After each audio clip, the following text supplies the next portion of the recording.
Hello, my dear students. Welcome to Tour Academy. I hope you are all well and you must have seen my previous videos also.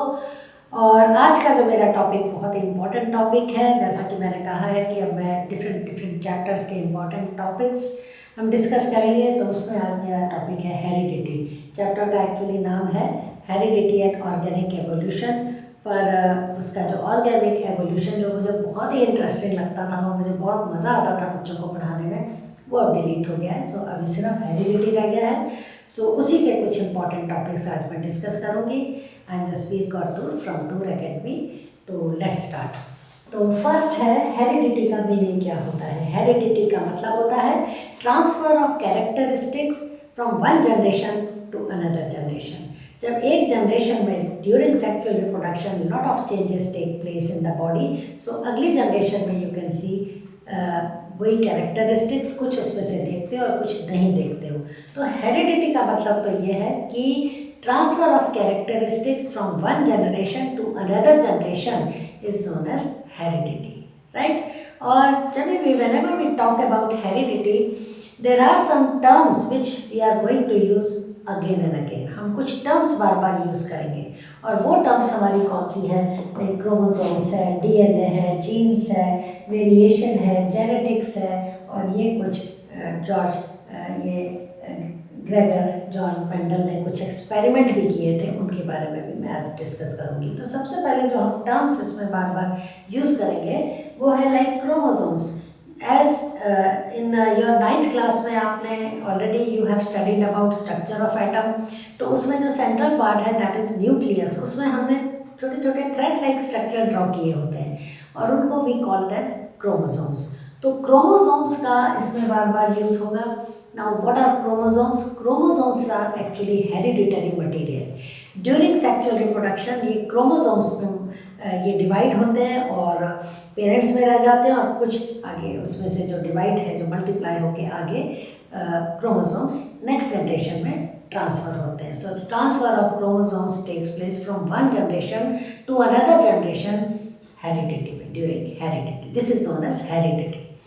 So chromosomes actually हैं क्या? Thread like structures तो आपने last year पढ़ लिए कि nucleus के अंदर these are the thread like structures, इनको हम क्रोमोसोम्स कहते हैं। और क्रोमोसोम्स, नंबर ऑफ क्रोमोसोम्स हमेशा पेयर्स में होते हैं and number of chromosomes is हर स्पीशीज का डेफिनेट होता है। Like in the case of human being, in each cell nucleus के अंदर we have 46 chromosomes and 23 pairs है। 23 पेयर्स का मतलब 46 इन ऑल, 46 क्रोमोसोम हमारे एक सेल में है। And out of this 23 pairs 22 pairs are identical, बिल्कुल एक से होते हैं 22 पेयर्स। एंड जो लास्ट वाला 23rd पेयर होता है दैट इज़ डिफरेंट। उसमें मतलब जो पेयर है एक अलग होता है, दूसरा अलग होता है और उसको बोलते हैं सेक्स क्रोमोसोम। 23rd वाला जो है सेक्स क्रोमोसोम कहलाता है and it decides the sex of the next generation. जो चाइल्ड होता है, ऑफस्प्रिंग होता है, उसका मेल या फीमेल वो सेक्स डिसाइड करता है। सो ये chromosomes they are responsible for our heredity. Chromosomes का जो कॉम्पोजिशन क्या होता है, actually chromosomes they are made up of DNA. अब ये डीएनए क्या है? Deoxyribonucleic acid. ये भी आपने लास्ट ईयर पिछले साल पढ़ा है। Deoxyribonucleic acid, this is present in the chromosome. और DNA is also, it is a big molecule, it is also made up of small segments, उसको बोलते हैं जीन्स। यानी कि chromosomes are formed by DNA molecules and DNA are formed by genes. So this is the sequence. तो chromosomes, DNA, deoxyribonucleic acid and genes, ये बार बार हम repeat करेंगे इस चैप्टर में, तो आपको इसका मीनिंग पहले ही मैंने बता दिया। नेक्स्ट है व्हाट इज वेरिएशन। वेरिएशन का मतलब ये होता है कि from one generation to another generation जब ये कैरेक्टरिस्टिक्स जो पास ऑन होते हैं उससे आइडेंटिकल कार्बन कॉपी नहीं बनता है पेरेंट्स का। तो वेरिएशन का मतलब होता है कि there are some changes which take place from one generation to another generation. And ये जो वेरिएशन होते हैं ये होते हैं कई रीज़न इसके हैं, उसमें से मोस्ट इम्पॉर्टेंट रीज़न है our changing environment. So according to our changing environment, जो from one generation to another generation some characteristics different characteristics उसके अंदर आ जाते हैं। एंड एडवांटेज क्या है वेरिएशन की कि they make the organism individual fit for survival in the changing environment. जो आपका एनवायरनमेंट चेंज हो रहा है उसमें उनको बिल्कुल सर्वाइव करने के लिए फिट बनाते हैं। अगर ये वेरिएशन नहीं होंगे तो हमारा एनवायरनमेंट चेंज होता जा रहा है and we will not be able to live in that changing environment. So variation का मतलब differences take place in the next generation according to the changing environment. Advantage क्या है कि this variation makes us to live in survive in changing environment. तो ये variation word भी हम बार बार यूज़ करेंगे और जो हमारे अभी एक्सपेरिमेंट हम करेंगे हेरिडिटी के बेस पे उसमें भी वेरिएशन आप देखने को मिलेगा। नेक्स्ट है व्हाट इज जेनेटिक्स। जेनेटिक्स का मतलब है it is a branch of science in which we study about the heredity and variation and genes और क्रोमोसोम्स के बारे में जिसमें हम स्टडी करते हैं।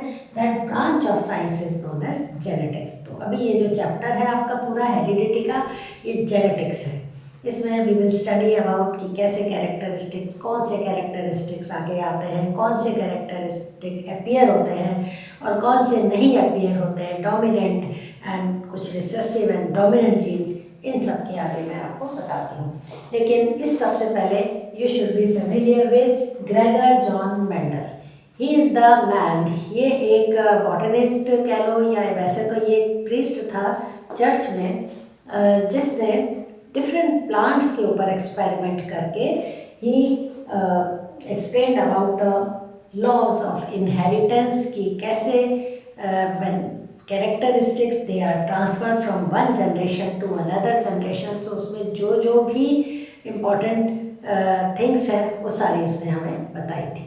सो ग्रेगर जॉन मेंडल इसने अपने चर्च के बाहर ही एक गार्डन बनाया हुआ था और उसमें उसने डिफरेंट प्लांट्स के ऊपर ये एक्सपेरिमेंट किए थे और उसने हमें फिर हम शॉर्ट में हम मेंडल्स एक्सपेरिमेंट भी कह सकते हैं, जॉन मेंडल एक्सपेरिमेंट्स। और उसने मेंडल ने हमें जो कुछ लॉज दिए, 3 laws, he gave us 3 laws. These laws are known as laws of inheritance. Laws of inheritance, 3 laws of inheritance है हमारे पास। नंबर 1 है जो मेंडल ने दिए, law of dominance, law of dominance. Number 2 है law of segregation, law of segregation. And number 3 है law of independent, law of independent assortment, independent assortment. So these are the 3 laws of inheritance. हमेशा इनको याद रखो आप कि given by Mendel, Gregor Mendel ने ये 3 लॉज दिए थे। These are known as laws of inheritance. These are known as laws of inheritance. Inheritance का मतलब ट्रांसफर ऑफ वही हेरिडिटी कि नेक्स्ट जनरेशन जो न्यू जनरेशन है it inherits some of the characteristics from their parents. This is inheritance. Heredity मतलब transfer of characteristics from one generation to another generation. Inheritance का मतलब जो न्यू जनरेशन अपने previous generation parents से जो characteristics लेती है, इनहेरिट करती है, दैट इज इनहेरिटेंस।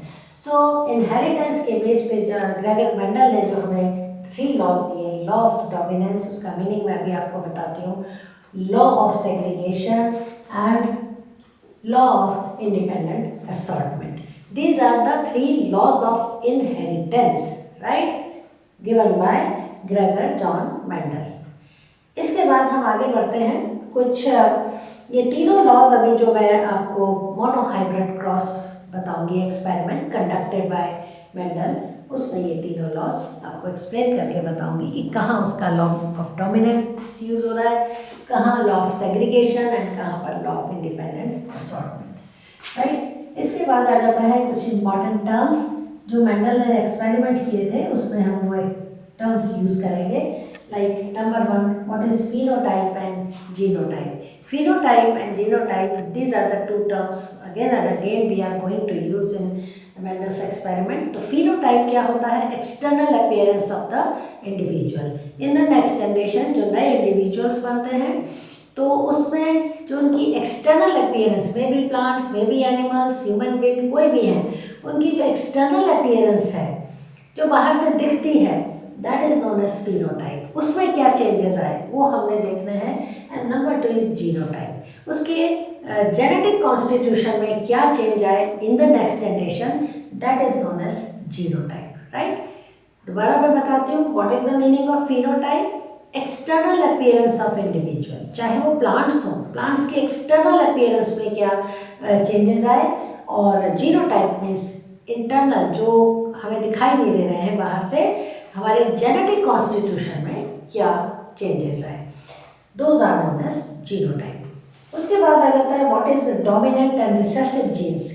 जब भी whenever this transfer of characteristics takes place from one generation to another generation, आपने देखा है कि पेरेंट्स से कुछ कैरेक्टरिस्टिक्स पास होते हैं, वो तो हमें दिखाई देते हैं, कुछ कैरेक्टरिस्टिक्स दिखाई नहीं देते हैं और वो दब जाते हैं, रिसेसिव हो जाते हैं, और कुछ बड़े आसानी से दिखाई दे जाते हैं। तो जब भी ट्रांसफ़र होते हैं कैरेक्टरिस्टिक्स, तो उसमें से सम ऑफ द कैरेक्टरिस्टिक्स, यानी कि उनके जो जीन्स हैं कैरेक्टरिस्टिक्स के, दे आर डोमिनेट, मतलब वो डोमिनेट करते हैं और वो हमारी नेक्स्ट जनरेशन में दिखते हैं। नंबर टू, जो रिसेसिव जीन्स होते हैं, कैरेक्टरिस्टिक्स के कुछ जीन्स वो अगली जनरेशन में पहुंचते तो हैं पर वो दिखते नहीं हैं, वो दब जाते हैं, सप्रेस हो जाते हैं। They are present in the next generation but they are dominate by dominant genes. कुछ जीन्स उनको डोमिनेट करते हैं, कुछ जीन्स के कैरेक्टरिस्टिक्स दिखते हैं नेक्स्ट जनरेशन में, और कुछ जीन्स के कैरेक्टरिस्टिक्स दिखाई नहीं देते। जो दिखाई नहीं देते वो प्रेजेंट तो होते हैं नेक्स्ट जनरेशन में, ट्रांसफ़र तो होते हैं from parents to new generation, लेकिन दे आर सप्रेस्ड, वो दबे रह जाते हैं, वो दिखाई नहीं देते हैं, एक्टिव नहीं होते वो। और कुछ होते हैं डोमिनेंट जीन्स जो नेक्स्ट जनरेशन में you can see them. Phenotypically भी, फिनोटाइप में भी देख सकते हो, जीनोटाइप में भी उनकी आप स्टडी कर सकते हो। सो डोमिनेंट जीन्स होते हैं which can be seen in the next generation. Recessive genes होते हैं which are suppressed, cannot be seen in the next generation. Right? So ये phenotype, genotype हो गया, dominant genes and recessive genes, and last मैं बताती हूँ monohybrid cross. This is an experiment conducted by Gregor Mendel ने इसको conduct किया था। और आपको यहाँ पे एक इम्पॉर्टेंट बात और पता होनी चाहिए कि जितने भी एक्सपेरिमेंट मेंडल ने कंडक्ट किए थे, they were all conducted on pea plants, मटर के प्लांट्स में, पी प्लांट्स में उसने कंडक्ट किए थे। उसका एक रीज़न है, वो रीज़न ये है कि पी प्लांट के अंदर lot of variation is there, they have so much variation, like किसी पी प्लांट के जो फ्लावर्स हैं दे आर पिंक, किसी के पर्पल होते हैं, किसी के वाइट होते हैं, किसी के रेडिश होते हैं, सो डिफरेंट कलर्स के उनके फ्लावर्स होते हैं। Number two, some of the pea plants, कुछ स्पीशीज उनकी ऐसी होती है कि दे आर टॉल, वो टॉल होते हैं, और कुछ पी प्लांट्स हैं जो ड्वार्फ होते हैं, ड्वार्फ मतलब शॉर्ट होते हैं। सो टॉल प्लांट्स हो गए, ड्वार्फ प्लांट्स भी हो गए। Some of the pea plants they give peas, जो मटर देते हैं उनमें मटर्स में रिंकल्स होते हैं या ग्रीन कलर के होते हैं, और कुछ पीस हैं they might be yellow in colour and round होते हैं, ओवल शेप होते हैं। So the point is that he conducted, John Mendel conducted all the experiments on pea plant. So उसकी दिस इज द रीज़न, ये reason है उसका। दोबारा बताती हूँ मैं reason, why he conducted all the experiment on pea plant, because pea plants they have lot of variation, उनमें different color के flowers होते हैं, purple, yellow, white, red, different type उसके color के flowers हैं, variation है, lot of variation in flowers, color of the flowers, उनके seeds में variation है, some are wrinkled seeds, some are green seeds, some are yellow round seeds हैं, उनके जो साइज है, हाइट है, उसमें वेरिएशन है। Some are very tall, some are very short, जिनको हम ड्वार्फ कहते हैं। सो इतनी वेरिएशन होने के कारण ही conducted all the experiment on pea plant. तो सॉरी, पहला जो उसने एक्सपेरिमेंट कंडक्ट किया, monohybrid cross. Mono means one, मतलब एक स्पेशल कैरेक्टरिस्टिक उसने एक प्लांट का लिया, पी प्लांट का, और एक ही दूसरे प्लांट का भी लिया। One characteristics from each plant, this is known as monohybrid cross. Hybridization एक प्रोसेस है जिसमें हम क्रॉस ब्रीड करा के प्लांट्स के कुछ कैरेक्टरिस्टिक्स दूसरे में डालते हैं, दूसरे के पहले में डालते हैं। क्रॉस ब्रीडिंग कराना जो होता है, जिससे दो तीन तरह के, कई तरह के कैरेक्टरिस्टिक्स हम नई जनरेशन में इंट्रोड्यूस करते हैं, that process is known as hybridization. तो उसी से यहाँ पे वर्ड आया है मोनोहाइब्रिड क्रॉस, मतलब हमने दो पी प्लांट के अलग अलग एक एक उनका स्पेशल कैरेक्टरिस्टिक देखा, और that is mono. Mono means one. और इसके बाद इसने डाई हाइब्रिड क्रॉस भी लिए, जिसमें पी प्लांट के दो कैरेक्टरिस्टिक्स एक सेट हो गया, अनदर सेट में उनके भी दो कैरेक्टरिस्टिक्स का हाइब्रिडाइजेशन यानी कि क्रॉस ब्रीड उनका कराया, राइट। तो now I am taking monohybrid cross. इसमें डोमिनेंट जो कैरेक्टर होता है, जीन्स होते हैं डोमिनेंट, उनको हम कैपिटल लेटर से शो करते हैं, और जो रिसेसिव होता है उसमें स्मॉल लेटर से उसको रिप्रेजेंट करते हैं। तो now I am going to explain monohybrid cross, और उसमें मैं एक्सप्लेन करूँगी लॉज ऑफ इनहेरिटेंस, जो अभी मैंने सारे आपको बताए। तो पहला एक्सपेरिमेंट जो मोनोहाइब्रिड क्रॉस है, उसमें व्हाट ही कंडक्टेड कि उसने दो प्लांट्स लिए पी के, और उसके कैरेक्टरिस्टिक फीचर्स क्या थे। One plant was tall plant, this is a tall P plant है ये, राइट। और एक प्लांट उसने लिया dwarf, this is dwarf. These R P plants. Number one is tall, उसका फिजिकल अपीयरेंस कैसी थी, यानी कि फिनोटाइप कैसा था, अभी मैंने बताया phenotype, external appearance, it is tall, and another one is dwarf. दोनों पी प्लांट है, पर एक की जो फिनोटाइप है, फिजिकल अपीयरेंस है इसकी external, it is tall and it is, इसको हम tall plant, this is tall plant and this is dwarf. Dwarf मतलब short. It will be denoted by capital T, it will be denoted by small t. इसमें tallness के jeans है, आपको मैंने बताया कि ये जीन्स भी पेयर में है, टॉलनेस के इसमें जीन्स है, इसमें ड्वार्फनेस के ये पेयर के फॉर्म है। Capital T, small T for genes के लिए है। ड्वार्फनेस का जो जीन्स है स्मॉल टी पेयर में, एंड टॉलनेस के जो जीन्स है कैपिटल टी वो हमने कैपिटल लेटर्स में लिए हैं। So these are the two types of plants. Physical appearance इनकी डिफरेंट है, और इनमें क्रॉस ब्रीड कराया। क्रॉस ब्रीड मतलब एक के पोलन ग्रेन्स लेके दूसरे में डाल दिए इस तरह से, एंड इसमें इसने दोनों प्लांट्स में क्रॉस ब्रीड कराया।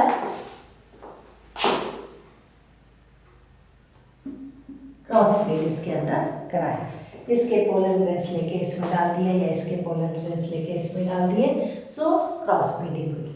क्रॉस ब्रीडिंग से जब ये फ्लावर्स लगे, इसमें क्रॉस ब्रीडिंग के बाद फ्लावर्स लगे, फ्लावर्स के बाद सीड्स लगे, उनमें से 4 सीड्स, ही टुक 4 सीड्स, और 4 सीड्स को उसने ग्रो किया। तो जो उसने 4 सीड्स को ग्रो किया उसको हम मानते हैं फर्स्ट जनरेशन। 4 सीड्स इसमें जो फ्लावर्स बने, 4 सीड्स लिए, 4 सीड्स को उसने ग्रो किया, that was the first generation known as F1 generation उसको मिली। सो उसमें जो 4 सीड्स उसने ग्रो किए थे, उससे जो प्लांट्स बने, he was so surprised to see, although we have crossbred both the plants, dwarf and tall, दोनों को हमने क्रॉस ब्रीड किया था, but in the F1 generation what did he see, उसने देखा कि all the 4 plants they were tall. चारों के चारों प्लांट कैसे थे? देवर टॉल, वो टॉल प्लांट थे, देवर टॉल प्लांट। सो इनका अब उसने he studied about the phenotype and genotype of these tall plants. He found that in F1 generation phenotype में तो क्या था? All the plants they were tall. सारे देखने में, यानी कि इनका जो phenotype था, phenotype फर्स्ट जनरेशन में, F1 जनरेशन में phenotype was मतलब tall. They were all tall plants, right? But tall का मतलब सारे के सारे, जैसे इस ये टॉल प्लांट है वैसे ही टॉल प्लांट्स थे। नंबर 2, उसने जब इनका जीनोटाइप देखा तो जीनोटाइप में ही found that they were tall plant but genetically they were having capital T के कैरेक्टरिस्टिक्स, स्मॉल टी के, capital T small T, capital T small T, capital T small T का मतलब उनमें tallness as well as dwarfness दोनों के characteristics present थे। All the 4 plants they were tall, but the thing is कि they were phenotypically, जो उनकी external appearance थी दैट, तो इट वाज टॉलनेस, और जो इनका जीनोटाइप था उसमें genes of both the plants, tallness के एज वेल एज ड्वार्फनेस के, दोनों के जीन्स प्रेजेंट थे, यानी कि capital T small T, capital T for tall genes, tallness का gene, and small T for dwarfness का जीन। तो जीनोटाइप में उनके small T capital T, capital T small, capital T small, यानी कि जेनेटिक कॉन्स्टिट्यूशन में उनके दोनों तरह के जीन्स प्रेजेंट थे, राइट? तो this was the first generation, observation of first generation. अब इससे क्या कंक्लूजन निकला? कंक्लूजन निकला, पहला जो इसका लॉ है कि लॉ ऑफ डोमिनेंस, कि in the next generation, this was the original parent plants हैं, इनकी जो फर्स्ट जनरेशन थी उसमें which characteristic was dominant? Tallness. Although इसमें स्मॉल ड्वार्फनेस के भी कैरेक्टर जीन्स थे, बट फिजिकल अपीयरेंस देखने में क्या किसने डोमिनेट किया? टॉलनेस ने। All the 4 plants they were tall, चारों टॉल प्लांट्स थे, कोई भी ड्वार्फ प्लांट नहीं था। तो इसमें कौन सा कैरेक्टरिस्टिक, लॉ ऑफ डोमिनेंस आ गया यहाँ पे कि डोमिनेट किसने किया? डोमिनेट किया टॉलनेस ने। फिनोटाइप टॉल, जीनोटाइप में ये दोनों तरह के कैरेक्टरिस्टिक्स थे, पर अपीयर कौन सा हुआ?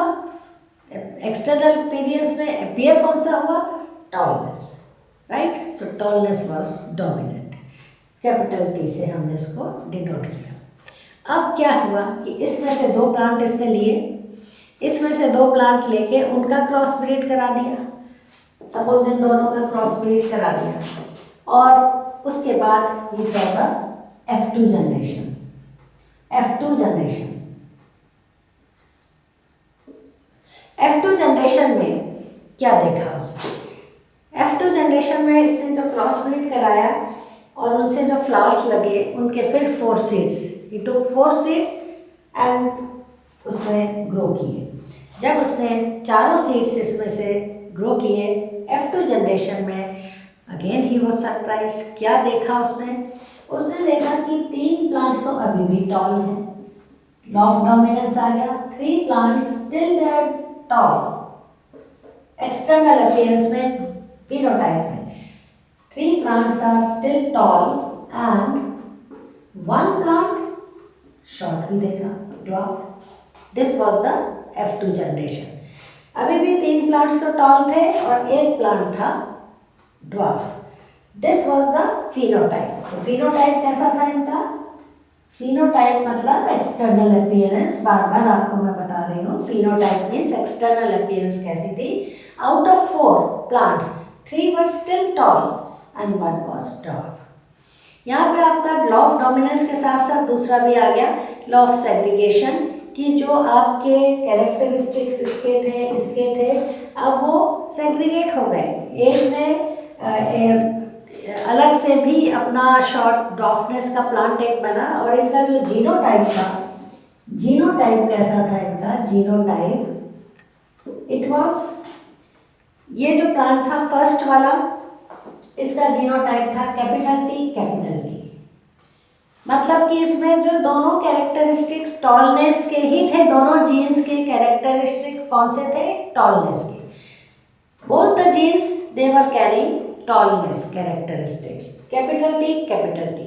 ऐसे प्लांट को बोलते हैं प्योर प्लांट। प्योर प्लांट में जिसके दोनों ही genes are representing the same characteristics, that plant will be a pure plant. ये एक purely tall plant था and it will produce the same tall plant in the next generation. दूसरा जो था, it was having capital T and small t. Third one was also having capital T and small t. तो इसमें tallness के भी characteristic थे, dwarfness के भी थे, कैपिटल टी स्मॉल टी, लेकिन टॉलनेस वॉज डोमिनेंट। तीसरा जो था that is also representing tallness as well as उसके अंदर ड्वार्फनेस के भी जीन्स थे, small T capital T, but it is also representing only tall T, यानी कि लॉन्ग प्लांट था, टॉल प्लांट था। और थर्ड वाला जो फोर्थ वाला जो सॉरी प्लांट था, इसमें he found small T and small T, यानी कि both the genes they were representing dwarfness and this is the pure dwarf plant. ये अगली जनरेशन में dwarf plant ही प्रोड्यूस करेगा। दिस वन जिसमें प्योरली कैपिटल टी यानी कि टॉलनेस के ही कैरेक्टरिस्टिक्स थे, it will produce in the next generation only tall plants, right. ये दो pure plant, purely dwarf plant, purely tall plant and they were still mix. इसमें जो segregation हुआ, टॉलनेस ड्वार्फनेस दोनों आ गए, टॉलनेस ड्वार्फनेस दोनों आ गए, ये दोनों तो इंडिपेंडेंट असॉर्टमेंट हो गया, independently they will produce tall plant, this will independently pure plant produce करेगा। लेकिन इनमें अगर क्रॉस कराओगे again you will see the third generation F3 generation, तो हमने लेकिन यहीं पर फुल स्टॉप लगा दिया F2 तक। तो again I will repeat, in the F1 generation all the four plants they were tall, phenotype उनका tall था, but genotype में they were having both type of genes, tallness and dwarfness के genes थे, capital T small t, सब में capital T small t। and in the इन दोनों plants का जब cross breed करा के we get another, उसके जो seeds मिले 4 seeds हमने जब grow किए, तो that was the F2 generation। इसमें phenotypically तो इनका जो रेशो था वो क्या था, 3:1। यहाँ पे लिखती हूँ फिनोटाइप पे, फिनोटाइप का तो इनका रेशो था 3:1 का, यानी कि 3 tall plants and 1 plant was dwarf.